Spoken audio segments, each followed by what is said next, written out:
Então, eu estou hoje recebendo aqui o doutor Fabiano Serra, que vai falar. Primeiro, responder uma pergunta minha. A má qualidade, doutor, da assistência pré-natal, mulheres que não estão fazendo, não conseguem fazer o pré-natal, é que levam esses números assustadores? Seja bem-vindo, boa tarde. Obrigado, Cláudio, obrigado. Cláudio, sem dúvida, na verdade, quando a gente fala de mortalidade materna, a gente depende de vários fatores. De uma consulta pré-concepcional, que é aquela que a mulher vai se consultar antes de engravidar para tentar descobrir doenças existentes, para tentar minimizar riscos. Ah, dá para fazer testes, né? Lógico. Assim? E se ela tiver uma hipertensão, por exemplo, antes de engravidar, o ideal é que você descubra antes, para ela iniciar a medicação, tratamento, etc. e tal. Durante a gravidez, o pré-natal vai minimizar os riscos durante a gravidez. Tá. E após o parto, existem outros manejos também possíveis de se fazer. É até interessante que o tema que você falou agora, amanhã eu vou dar uma aula sobre hemorragia pós-parto. Que no Brasil é a segunda causa de mortalidade materna. E normalmente acontece assim que ela dá à luz? Na primeira hora de nascimento é a principal hora de hemorragia. É nesse período que tem maior risco. Porque a principal causa de hemorragia pós-parto é que o útero não se contrai. E aí ele fica sangrando. Então a gente tem que fazer terapias e manejos rápidos para que esse útero contraia e essa mulher pare de sangrar. Para não perdê-la, né? Agora, tanto faz na cesárea ou no parto normal, pode acontecer? Pode acontecer nos dois tipos de parto, igualmente. Nossa, que triste, hein? Vamos às perguntas, então. Amanhã onde vai ser a palestra? Amanhã, é só para médicos? É para funcionários da saúde, pela Secretaria do Estado da Saúde. E como eu coordeno a equipe da Maternidade de Interlagos, aí nós vamos falar um pouquinho sobre hemorragia pós-parto. Lá no CEFOR, na Vila Mariana.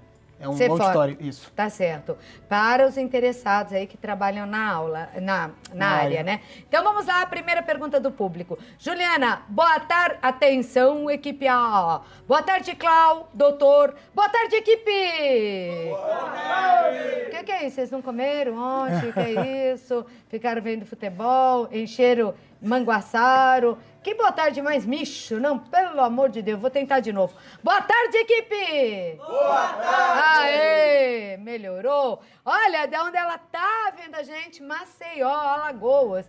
Tenho muita TPM, tensão pré-menstrual, oscilo entre tristeza e raiva. Você aí, ó, gente, algum tratamento para isso? Ela é de Maceió, Alagoas. Juliana, existe um tratamento sim para você. Em geral, suspender a menstruação é um dos tratamentos, mas a gente tem outras formas de tratar, com antidepressivos, com atividade física, com mudança de estilo de vida. O mais ideal é conversar com o seu ginecologista e identificar o melhor tratamento para você. A gente sabe que não existe fórmula nem tratamento que aborde todo mundo ao mesmo tempo, né? Então, mas ninguém precisa ficar sofrendo com TPM. Ninguém precisa. Hoje em dia tem tratamento. Dá para resolver. Porque a mulher fica realmente muito irritada. Aliás, uma pesquisa, eu já até contei aqui no programa, feita alguns anos atrás, dizia que toda mulher que mata, ela está na TPM. Nem toda mulher que mata está na TPM, mas toda que mata, né? Tem uma grande probabilidade. Porque ela fica tão nervosa. As oscilações hormonais são muito intensas. Nossa, é muito difícil mesmo. Um beijo para você, viu? Para o povo de Maceió também. Carolina, boa tarde, Clau. E em que o hipotireoidismo pode atrapalhar quem quer engravidar ou quem já está na gestação? Adoro você e essa equipe... Tá vendo? Olha o elogio aí. E essa equipe 10. Coloco todo mundo da casa nessa equipe, tá? Um beijo pra você, Carolina. Muito obrigada. Então vamos lá. Carolina, tanto o hipotireoidismo quanto o hipertireoidismo devem ser tratados, tanto pré-gestacional quanto durante a gestação. Ah, pode continuar tomando? Tem que continuar, tem que continuar, na verdade. Atrapalha a pessoa de engravidar? Atrapalha. Atrapalha de engravidar e diminui, aumenta o risco de abortamento durante a gestação. Existem alguns estudos saindo mostrando que as crianças que nascem de mães hipotireoideias, que seriam que têm hipotireoidismo, têm menor QI. Então, fazer o tratamento é muito importante para que essas crianças evoluam super bem aí na gestação. Nossa, já imaginou trazer essa culpa ainda? Exatamente. Não é? Meu Deus. Agora, ó, é quando a tireoide funciona de menos, o hipo, e quando funciona demais, o hiper. E nos dois casos pode afetar e não deixar a mulher engravidar. E, doutor Fabiano, muitas mulheres nem sabem. Nem sabem. Que tem. Nem sabem. Por isso é importante a investigação, por isso é importante a consulta pré-concepcional e a consulta pré-natal. É isso daí. Vamos à próxima. Doutor Fabiano Serra hoje com a gente. Eu não vou falar de novo para eles, porque você viu que hoje a equipe está meio cansada, né? Segunda a gente pega no tranco, é duro mesmo. Boa tarde, Cláudio. Boa tarde, equipe. Tomar anticoncepcional por mais de 10 anos causa malefícios à saúde? Vamos ver, Marina. Essa é uma pergunta super frequente de todo mundo. Agora tem vindo uma onda de mulheres querendo trocar o anticoncepcional pelo DIU de cobre, que seria um método não hormonal. E até o implante, mas muitas mulheres passam mal. Mas o implante é hormonal. Né? Então ele é hormônio do mesmo jeito. Então, na prática, não existe nada que fale, que deponha contra o hormônio em si. Agora, se você tem uma contraindicação ao uso do hormônio, aí tem que ser reavaliado. Mas eu imagino que usando há 10 anos, não existe nenhuma contraindicação. Agora, malefício não tem, porque as pílulas também estão mais... Não, são baixas dosagens. Antigamente geral... era fogo, né? Mas hoje em dia, em geral, bem hoje em dia menos. não tem tanta repercussão mais, não. Tá certo. Marina, então, vai lá, mas tem outras coisas que você pode fazer, tá? Mas não deixa pra ter filho muito tarde, não, porque depois é tão difícil. É verdade. Você fica esperando. Às vezes, aí quando você quer engravidar, não engravida, descobre que nem pode ter filho. É verdade. Né? E ficou tomando. Tem que fazer uns exames, eu acho que logo mesmo, pra saber. Na verdade, quem já tem um relacionamento estável, não é bom postergar muito, né? Eu acho. Que já tem uma idade boa pra ter filho, tem né? até os 35 anos. Tá bom. Adriana, boa tarde, Clau. Nódulos nas axilas. Pode ser sinal de câncer de mama. Ela é de Parauapebas, Pará. Olha lá que bonitinho o bebê dela. A mulher tem que ficar muito atenta. Pelo que eu lembro, o doutor vai te responder, mas tem que mensalmente fazer o autoexame, inclusive o exame de axilas, não é? Perfeito. Um dos sintomas, Adriana, um dos sinais que aparecem pra gente são, sim, as linfonodomegalias nas axilas, que são esses linfonodos aumentados, tá? Esses nódulos axilares. Mas nem sempre, na grande maioria das vezes, não é câncer, tá? Existem outras causas desses linfonodos aumentados. Não é pra ficar apavorada, mas tem que fazer ao mesmo exame tempo, pra saber. tem que olhar. Exatamente. Tem que olhar porque o câncer de mama tem cura e quanto antes você o descobre, melhor o tratamento, melhor tudo, Perfeito, não é? isso mesmo. Agora, doutor, a mulher, será que tem feito esse autoexame? Normalmente faz? Existem pesquisas que mostram isso? Olha, porque tanta jovem está tendo câncer de mama, Eu vou te falar que depende até do nível educacional da pessoa. Então, existe uma relação com o nível educacional, porque essas mulheres, quando elas são bem instruídas, elas geralmente fazem o exame. Então, mulheres de classes sociais mais baixas, que às vezes não têm muita condição de orientação mesmo, Cláudio, ou de acesso à medicina de qualidade, elas acabam não fazendo. Porque essas campanhas pararam, né, na TV, ensinando elas o autoexame. continuam, mas acho que um pouco menos, fraco, né? Não É. dá pra gente ver tanto. E, olha, muitas mulheres jovens têm, então tem que tomar cuidado. verdade. Todo cuidado ainda é pouco. Adriana, vai no médico, dá uma olhadinha, tá bom? Sem dúvida. Janice, boa tarde, equipe Santa Receita. Não, a gente tem que dar. Olha que bonitona que ela é. Falou aí com tanto carinho pra vocês. Boa tarde, equipe Santa Receita. Boa tarde. Tenho 40... Aí, garotos, tenho 41 anos. Há alguns anos fui diagnosticada com endometrite crônica. Tenho uma boa alimentação, pratico Muay Thai, Jiu-Jitsu. Cuidado com ela, hein? Falei que é bonita, mas olha lá, hein? Muay Thai, Jiu-Jitsu, pega pesado. Gostaria de saber se essa doença tem cura e qual a principal causa. E eu acrescento, qual a diferença entre endometriose e endometrite crônica? O que é isso? Vamos lá. Endometriose é quando a camadinha interna do endométrio, ela fica na parte externa do útero, né? Seja nos ovários, nas trompas, no útero, na parte posterior do útero, no intestino, na bexiga. Então isso é endometriose. É um tecido, que seria a parte interna do útero, fora do útero. A endometrite crônica é uma infecção bacteriana. Então essa bactéria tende a subir o trato genital inferior, chegar no trato genital superior, o útero no caso, a camadinha interna do útero, e causar uma infecção, que ela pode ser crônica, e por isso endometrite crônica. Então, em geral... Tem jeito de matar essa bactéria? Tem. Em geral, o tratamento é com antibiótico. Antibiótico a longo prazo, que geralmente resolve Mas a tem que situação. ser a longo prazo. As bactérias estão muito fortes, né? Mas como que a pessoa pega uma bactéria dessa? Olha, Cláudia, é uma ascensão espontânea. Existem algumas doenças sexualmente transmissíveis também, mas nem sempre é isso. Então não dá para associar sempre com doença sexualmente transmissível. Por isso que a gente tem que tomar cuidado, né? Não usar...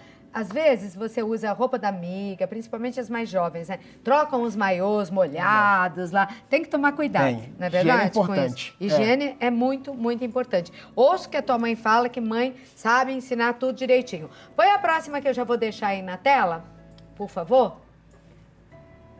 Renata. Boa tarde, Santa Receita. Meu nome é Renata, tenho 45 anos e tenho varizes pélvicas. Venho monitorando com ultrassom e às vezes elas somem, às vezes aparecem. Alguma indicação para tratamento? Ela é do Rio de Janeiro e a próxima resposta é sua, tá bom, Renata? Avisa o povo aí no Rio, eu já volto, doutor. Tá bom, Cláudia. Vamos responder a Renata, então, que tá aí com esse problema das varizes pélvicas.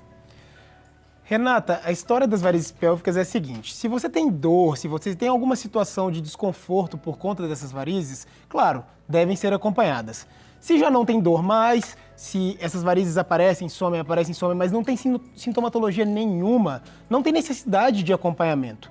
Existe um tratamento que seria com a equipe de radiologia intervencionista, que é um procedimento ainda muito pouco disseminado e pouco disponível e que muitas vezes tem que ser particular e que a gente tem em São Paulo, mas que nem sempre tem em todos os lugares do Brasil. Então, é uma opção de tratamento. Mas se você não sente nada, em geral, não precisa nem fazer nenhum tratamento. Por que são provocadas essas varizes? Da mesma forma que surgem varizes em pernas, em membros inferiores, né? De repente aparece podem aparecer também varizes pélvicas. Normalmente dói? Pode doer. Pode doer. É E aí, né? quando dói, merece um tratamento. Ah, precisa, né? E se tem esse, é um vascular intervencionista, Radiologista né? intervencionista. Radiologista intervencionista. Isso. Obrigada, Renata. Vamos lá para a Andréia. Boa tarde. Tive há muitos anos a constatação de um cisto no ovário direito e depois não procurei mais tratamento. Será que ele pode ter aumentado? Não menstruo mais, pois estou com 56 anos. Ela é do Rio de Janeiro. Mas não diminui? Vai diminuindo, parece que até some quase. Então, existe o cisto da O ovário, pós-menopausa né? também. Mas existe o cisto da pós-menopausa. Ah. André, infelizmente eu não consigo te dizer qual vai ser você, mas a gente tem 3 possibilidades. Ou o cisto diminuir, ou continuar do mesmo tamanho, ou aumentar. Mas para isso a gente tem que fazer uma ultrassonografia de novo para comparar, né? Os dois exames. Porque não dói, né? Não dói. Na maioria das vezes não dói. Uhum. Dá uma olhadinha, mas se Deus quiser não vai ser nada não, você vai ver. É isso vai aí. Vai falar, nossa, tá tão pequenininho. Vamos lá para a próxima. Isabela, oi Isabela. Boa tarde, Cláudio, doutor, quero saber se é normal a mulher depois da gravidez ficar quase um mês menstruando. Então, Isabela, não é menstruação, né? O que você tem é o que a gente chama de loquiação, é um sangramento pós-parto. Então, algumas mulheres podem demorar um pouquinho mais. É do útero também? É do útero também. É do útero também. Quanto tempo demora para que ele volte ao tamanho normal após uma gestação? Cerca parto? de 28 dias já são suficientes para ele voltar. Não, mas para ele voltar do jeitinho que ele era. 28 dias. É? É bem rápido esse retorno. É muito rápido. Tanto que a amamentação estimula esse retorno, né? Existe um reflexo que a gente chama de útero mamário, que quando a criança suga, libera um hormônio que chama ocitocina, e essa ocitocina faz o útero contrair. A natureza sabe, perfeita. Né? Perfeita. É. Então, ela não está menstruando. O que está acontecendo que não chama loquiação. Loquiação. É uma limpeza realmente dessa camadinha interna do útero que tinha um bebê ali dentro sendo nutrido. E vai ficar mais tempo? Em geral, um mês já é o tempo esperado para acabar. Se continuar, tem que vale voltar consultar, ao médico, sem tá bom, dúvida nenhuma. Isabela? Um beijo. Vamos ver a próxima. É a Carmen Parisi. Oi, Carmen. Boa tarde, linda. Linda você. Depois da retirada do útero, quais os cuidados que a mulher deve ter, né? Fiz pelo público, acho que é pelo hospital público. E não tive orientação. Ela é de Espírito Santo do Pinhal. Agora, antes do doutor responder, eu queria, assim, dar uma dica para as mulheres.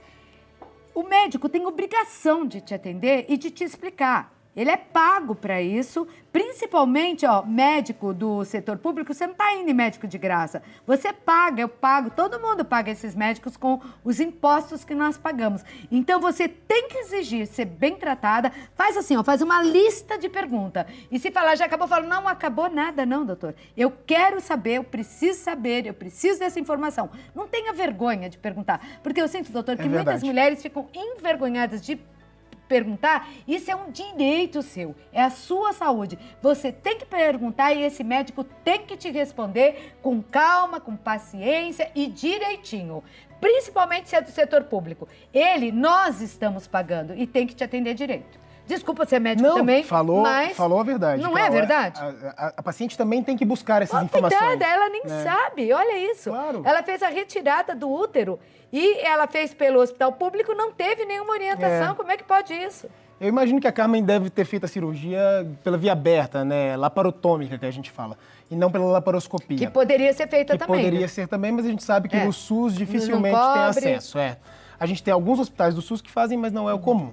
Então, normalmente, o que você tem que ter de cuidado, Carmen, é cuidar da ferida operatória, né? Então, lavar bastante com água e sabão, não precisa passar nada de especial. Ter cuidado, não pode ter relação sexual pelo menos nos próximos 30 dias. E aí você vai ter um retorno com o seu médico, vai levar o resultado do exame, né? Porque toda vez que tira um órgão, se faz o que o pessoal chama de biópsia, mas a gente chama de anatomopatológico. Você vai levar o resultado do anatomopatológico para o seu médico, ele vai olhar, se tiver tudo bem, ele vai te orientar quais são os próximos passos. Você já pode voltar a fazer atividade física, você já pode ter relação sexual de novo. Mas você acha que ele vai orientar? Ele nem explicou o que era o exame. Você fala pra ele.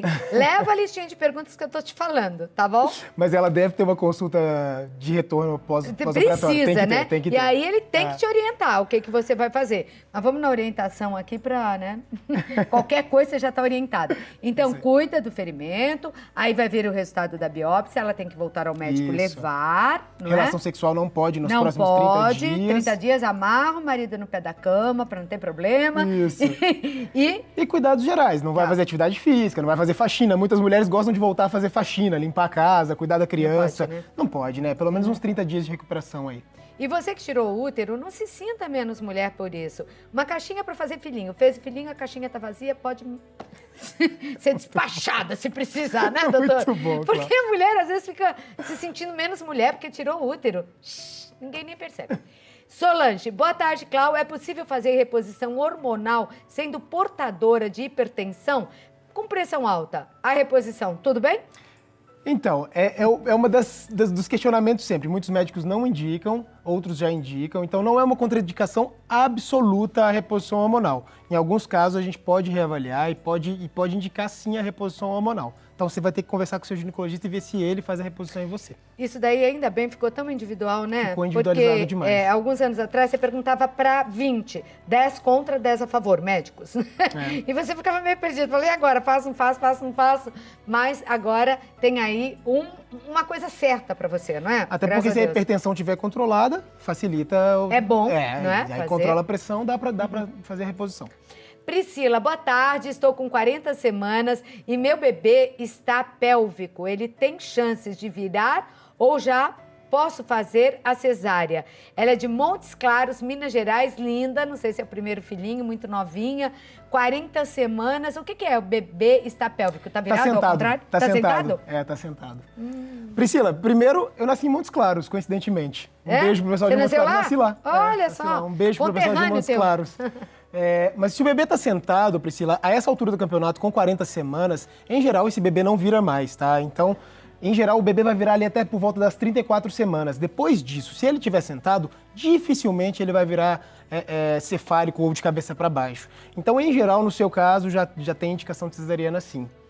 E com 40 semanas já é possível marcar? O ideal, a gente já marca com 39 nesses casos. Nossa, então demorou. Procura ter um médico e marca. Porque, ó, sabe que a minha médica, ela falava uma coisa muito sábia, doutor? Que parto normal é aquele onde tudo ocorre bem. Esse é o parto que foi normal. Deu tudo certo, não é verdade? Então, às vezes nasce parto normal, às vezes tem que ser cesárea, às vezes tem que ser alguma outra coisa. Mas normal é dar tudo certo. Corra pro teu médico, tá bom? Exato. Essa foi a participação em nosso programa do Dr. Fabiano Serra. Não na próxima... É que nem gás, né? Desculpa, doutor.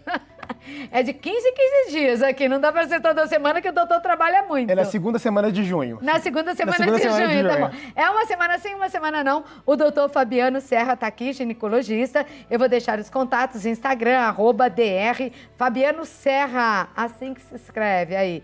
YouTube, Dr. Fabiano Elisei Serra. Aí está o nome completo, né? Perfeito, com vários artigos lá para você entrar em contato. Obrigada, doutor. O doutor tá com perfume bom hoje, viu? Cheiroso.